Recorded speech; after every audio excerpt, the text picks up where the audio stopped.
తెలంగాణకు పెట్టుబడులను ఆకర్షించే లక్ష్యంతో సీఎం రేవంత్ రెడ్డి జపాన్ పర్యటనకు వెళుతున్నారు.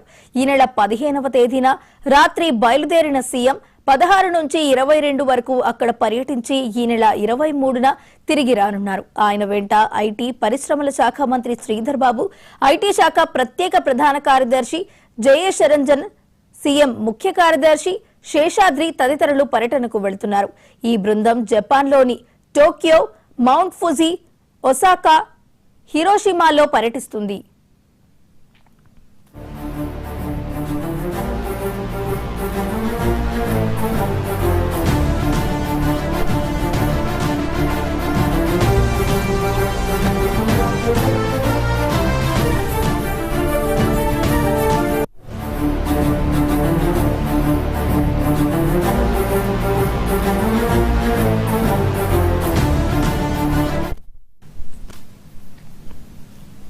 పర్యటనలో భాగంగా ఒసాకా వరల్డ్ ఎక్స్పో 2025లో తెలంగాణ పెవిలియన్ ను సీఎం ప్రారంభించనున్నారు. అలాగే జపాన్ కు చెందిన ప్రముఖ కంపెనీల ప్రతినిధులు, పారిశ్రామికవేత్తలు తదితరులతో బృందం సమావేశం కానుంది.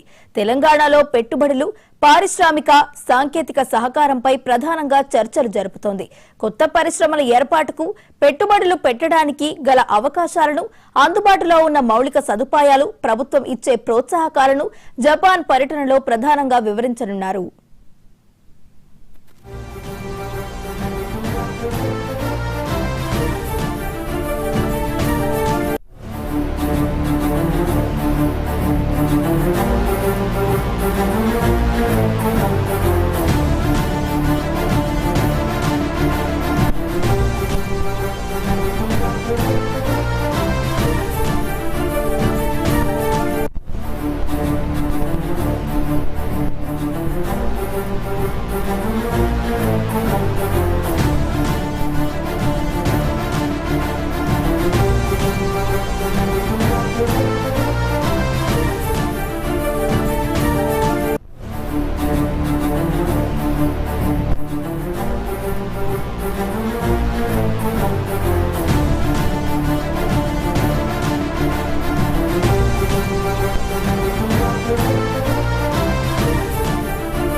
తెలంగాణకు పెట్టుబడులను ఆకర్షించే లక్ష్యంతో సీఎం రేవంత్ రెడ్డి జపాన్ పర్యటనకు వెళుతున్నారు.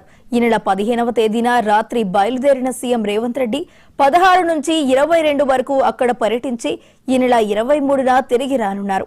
ఆయన వెంట ఐటీ పరిశ్రమల శాఖ మంత్రి శ్రీధర్ బాబు, ఐటీ శాఖ ప్రత్యేక ప్రధాన కార్యదర్శి జయేష్ రంజన్, సీఎం ముఖ్య కార్యదర్శి శేషాద్రి తదితరులు పర్యటనకు వెళుతున్నారు. ఈ బృందం జపాన్లోని టోక్యో, మౌంట్ ఫుజీ, ఒసాకా, హిరోషిమాలో పర్యటిస్తుంది.